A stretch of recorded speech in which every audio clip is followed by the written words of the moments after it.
안녕하세요. 저 오늘은 회피형 남자친구의 혼잣말이라는 제목으로요.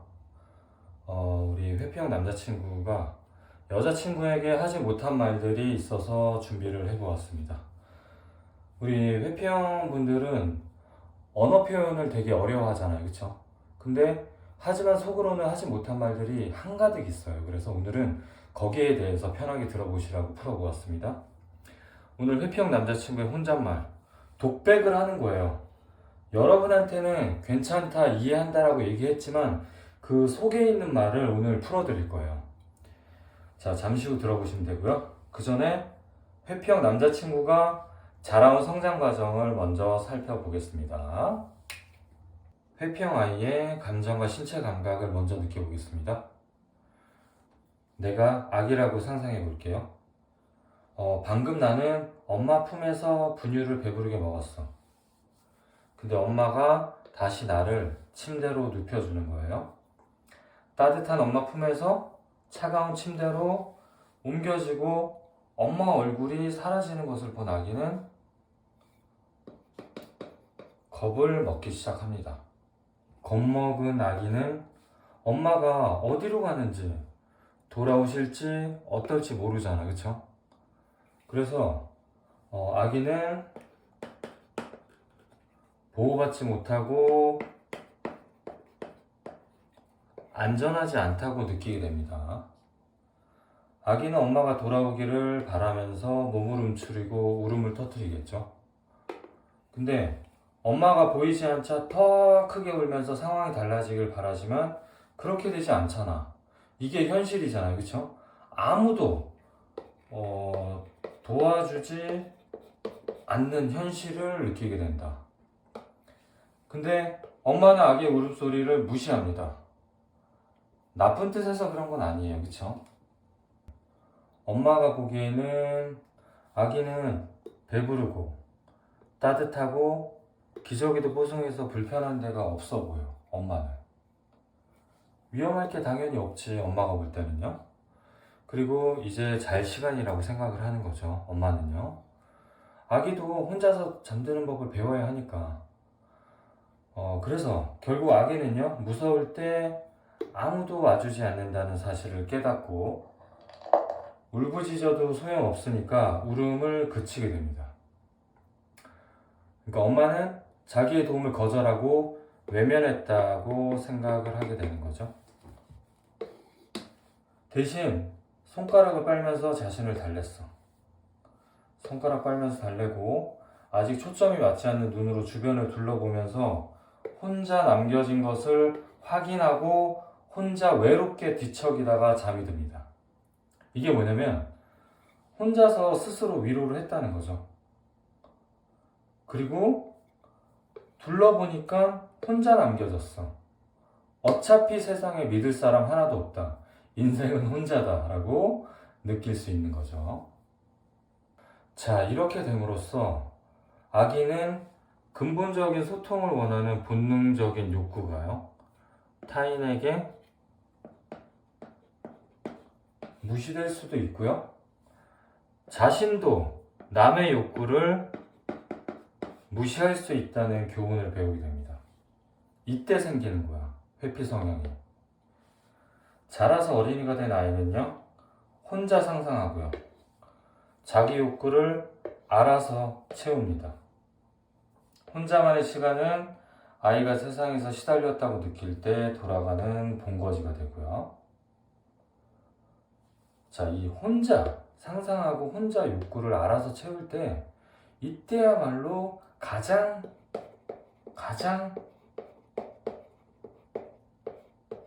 안전하다고 느끼는 시간이 돼요. 자, 아이가 나이를 먹어감에 따라서 혼자서 시간을 보낼 방법은 다양해집니다. 뭐요? 혼자 독서, 게임, 유튜브,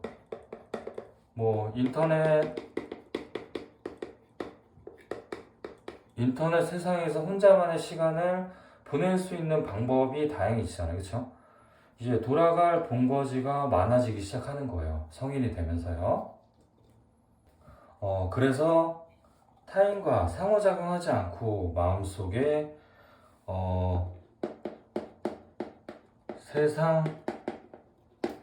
세상 전체를 만들어낼 수가 있어요. 혼자서. 남들은 나를 실망시킬지 몰라도 혼자만의 시간은 그럴 리가 없어. 그래서 혼자만의 시간은요, 실망할 일도 없고, 그 다음에 상처받을 일도 없다라고 배우게 됩니다.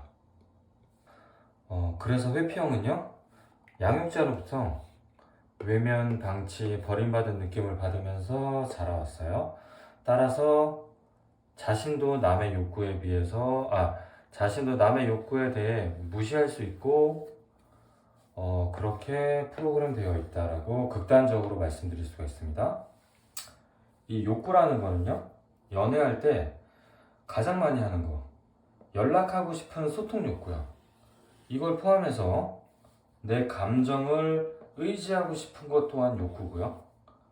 그래서 내가 연애할 때 이게 전부잖아. 소통하고 싶고, 감정을 의지하고 싶고, 이게 연애할 때 전부잖아. 그쵸? 거의. 상대방에게 바라는 모든 것이 바로 이 욕구에 해당됩니다. 자, 이렇게 해서 성인이 된 회피형 남자친구는 이제 드디어 연애를 시작하게 됩니다. 지금부터 회피형 남자친구의 독백에 들어갑니다. 난 여자들이 먼저 다가올 때까지 기다리는 편이야. 오랫동안 지켜보는 경우가 많아. 내가 먼저 마음을 열었다가 거절당하면 상처를 또 받게 되고 또 버림받은 기분을 느끼기 때문에 그런 거야. 그래서 나는 오는 여자를 막지 않고 늘 가능성을 열어두고 있지. 자, 이게 연애를 시작하는 유형입니다. 그리고 나는 나보다 정신연령이 높은 성숙한 연상이면 내가 더 편할 것 같아서 더 좋더라. 편한 걸 좋아하거든요. 그래서 동갑 이하는 피곤해. 얘네랑 사귀면 연애가 곧 노동이 된다고. 처음 연애 시작할 때는 새롭고 나랑 싸운 적이 없었기 때문에 내가 상상했던 그런 여자, 내가 꿈에 그리던 그런 여자일 거라는 생각에 기대감이 커서 즐거운 마음으로 잘해줄 수가 있었어. 우리 이게 연애 초반에 헌신도가 높은 걸 얘기하는 거죠. 그러면 여자들은 내가 했던 달콤한 말들을 함께 하자는 무언의 약속으로 이해를 하더라고. 나 이런 의도 아니었는데. 나는 호감 있고 내 기분이 좋으면 잘해주는 것 뿐이거든.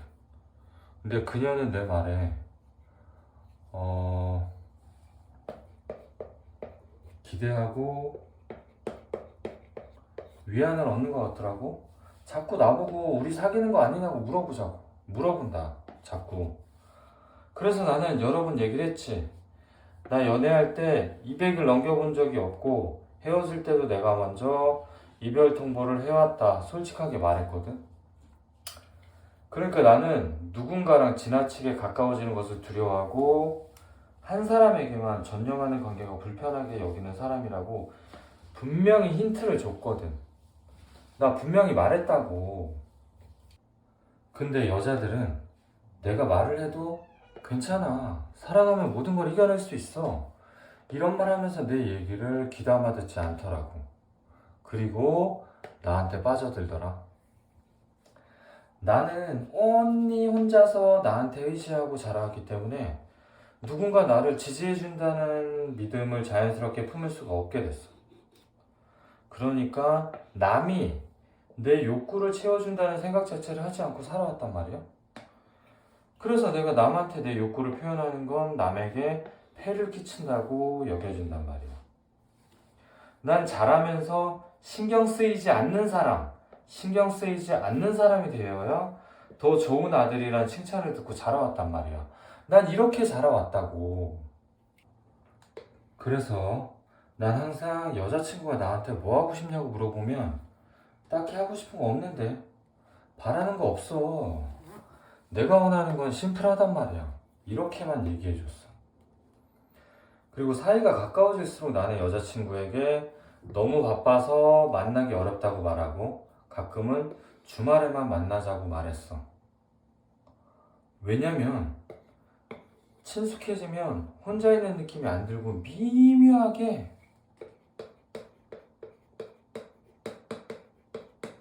갑갑함이 느껴지기 때문에 그래.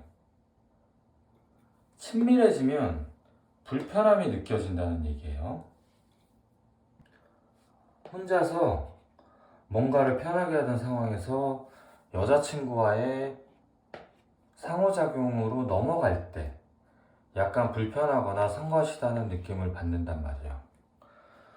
또 내가 바빠서 연락이 안 되면 여자친구는 너무 속상해 하더라고. 속상해하는 여자친구를 볼 때마다 나도 스트레스를 받거든. 그래서 나는 어찌할 바를 몰라. 여자친구가 징징거리면 달래달라고 하는데 제대로 반응하지 못하게 되거든.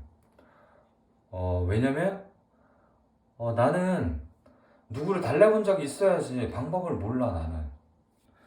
그러면 여자친구는 나한테 안심시켜달라, 함께 있어달라 요구를 하는데 나는 여자친구를 만족시켜줄 만큼 잘하고 있는지 확신하지 못하는 상태야. 이게 맞는지 모르겠다고. 나는 화가 난 여자친구를 볼 때마다 몸이 긴장한 나머지 딱딱하게 굳어 경직되는 거죠. 여자친구가 듣고 싶은 말을 해줄 수 있지만 내 눈에는 진심이 담겨있지 않는다는 게 곧 드러나. 여자친구가 나보고 동태 눈깔이래. 나는 내가 잘하고 있는지 자신 없으니까 내심 두렵고 불안하고 이게 정말 여자친구가 듣고 싶어하는 말인가? 하는 의구심이 계속 들어. 퇴근하면 또 여자친구가 낮에 속상한 일 있다고 하면서 대화 좀 하자고 할까봐 회사에서 늦게까지 야근할 수밖에 없어. 이게 야근하는 이유입니다. 이럴 때 말이야, 제대로 해내지 못할지도 모른다는 두려움하고 위협감에 대처하느라 여자친구를 피할 수밖에 없었다고. 그래서 여자친구가 속상할 때는 기본적인 방식으로 조차도 도움을 줄 엄두를 내가 못 내게 돼. 그래서 내가 여자친구를 방치하게 된다고. 난 여자친구의 요구가 많아지면 많아질수록 내 스스로 부족하다는 느낌이 들고 스트레스를 받기 때문에 어느 정도 거리를 두거나 내 개인 공간도 확보하려고 하는 거라고. 그런데 내가 보이는 애매한 태도에 여자친구는 속으로 뭔가 잘못되어 가고 있다는 생각에 가슴이 내려앉고 어디서부터 잘못되었는지 전전긍긍하는 모습을 보이기 시작하는 거야. 난 그냥 거리두기랑 개인 공간을 필요한 것 뿐이거든? 근데 여자친구는 이러기 시작했어. 여자친구는 계속 불안해하고 내 모든 행동에 정신이 팔려 있는 거야. 사소한 일에도 내가 이별 암시를 할까봐, 헤어지자고 할까봐 지나치게 예민해지기 시작하더라고. 나는 관계에서 압박을 당하거나 침해를 당하면 당할수록 나 혼자 할 수 있는 운동을 하거나 워커홀릭으로 지내거나 게임을 하면서 여자친구와의 이 연결감을 최대한 줄이는 방법으로 주의를 돌리고 있다고. 내가 게임하고 있으면 이걸 본 여자친구는 나보고 자기는 화가 나 있는데 나보고 게임이나 처하고 앉아있다고 더 화를 내겠지? 어쩌라고. 나보고 속내를 털어놓지 않고 방어적으로만 군다고 불평을 또 쏟아내는데 나도 여자친구를 행복하게 해주고 싶지만 내가 어떻게 변해야 될지 잘 모르겠어. 여자친구가 계속해서 투정 부릴 때마다 난 또 스트레스를 받게 되고 여자친구 말을 듣고 있으면 왜 그런 욕을 하는지 내 눈에는 불필요해 보이는 것들인데 지금 내 가장 큰 불만을 꼽자면 여자친구는 나한테 너무 많은 거를 요구한다는 점이라고. 이렇게 내 마음을 불편하게 하는 사람이라는 잠재적 문제가 자각되는 순간 우리 관계에 대해 잘 모르겠어 라는 생각이 들어. 이때쯤 여자친구는 감정 기복이 심해지면서 이성을 잃은 채 내 전화만 기다리고 친구들과 약속도 안 해. 우리 관계가 깨질까봐 염려하는 일에 집착하기 시작한다고. 인스타 현알인데 왜 연락 안 하냐? 겹지인을 시켜서 나한테 카톡을 해보라고 해서 겹지인 카톡에는 내가 대답을 했어. 그러니까 겹지인 카톡은 대답하면서 내 카톡은 왜 대답 안 하냐? 이러면서 나를 죄인 취조하듯이 나를 몰아세우는데 왜 이렇게까지 사람 숨막히게 하냐고. 이래서 내가 한 사람에게 얽매이는 게 싫은 거라고. 나는 좋은 마음으로 한번 만나볼까? 관계를 시작했거든? 너무 진지해지거나 정들기 전에 관계를 끝내게 꼭 여자 쪽에서 만든다고. 나는 뭔가 심각한 얘기나 갈등 소지가 있는 얘기를 나누게 되면 농담도 나오지 않고 몸짓도 어색하게 굳는단 말이야. 난 남의 고통에 민감하기 때문에 우리 관계 문제로 너한테 부담 주지 않으려고 애쓴 것 뿐이었다고, 나름대로. 내가 표면적인 얘기만 하고 잘 지낸다, 아무 문제 없다고 하는 것도 다 안 싸우려고 그런 건데 헤어지는 게 나라고는 쉽겠냐? 이별이 쉬운 건 아니지만 내가 갇혀버린 느낌이 드는 것보다는 나으니까 결국 이렇게 돼버리는 거지. 우리 관계는 분명히 잘 될 수도 있었어. 근데 너는 나를 믿지 못하고 지나치게 무려붙였단 말이야.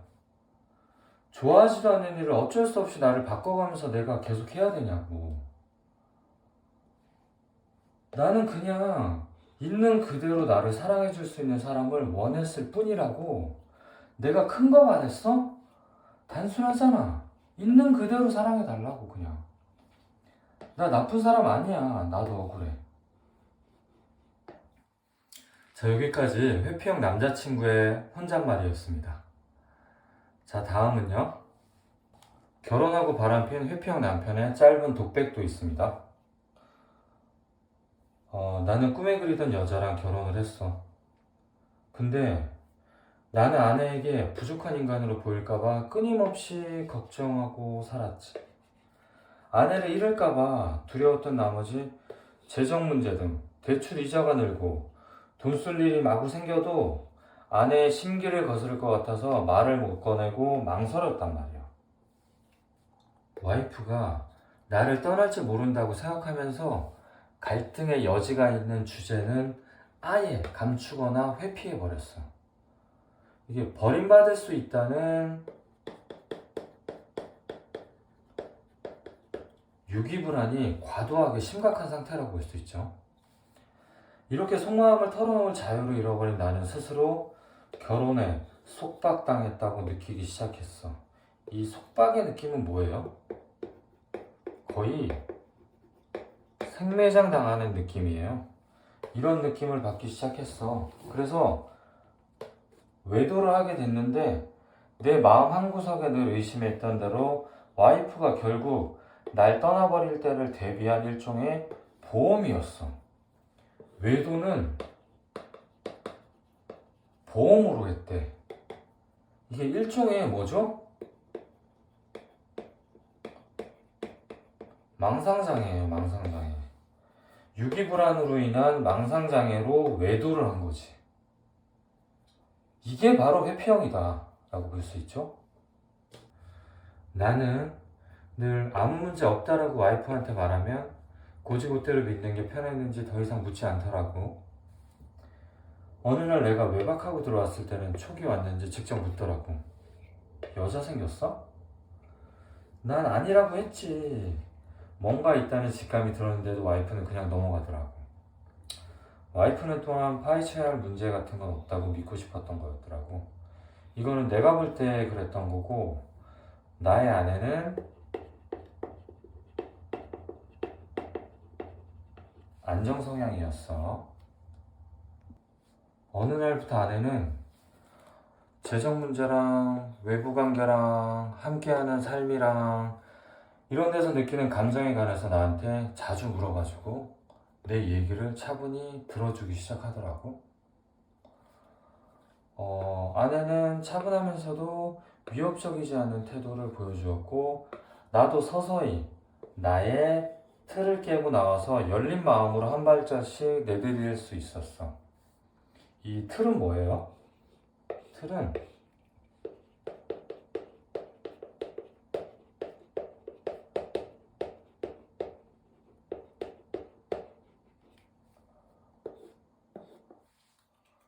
양육자의 행동 각본에 우리는 갇힐 필요가 없습니다. 여기에서 벗어나야 된다는 거죠.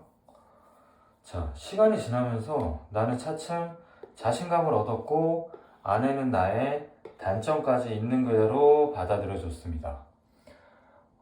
단점까지 있는 그대로 받아들일 수 있는 그런 태도, 이런 태도를 보여주게 되면 회피형이 자신감을 가질 수 있습니다. 그래서 이 남편은 다행히 안정성의 아내를 만나서 시행착오 끝에 서서히 변해갈 수 있는 거였고요. 자, 오늘은 회피형 남자친구의 독백에 관해서 들어보았습니다. 자, 오늘도 긴 영상 시청해주셔서 감사합니다. 수고하셨습니다.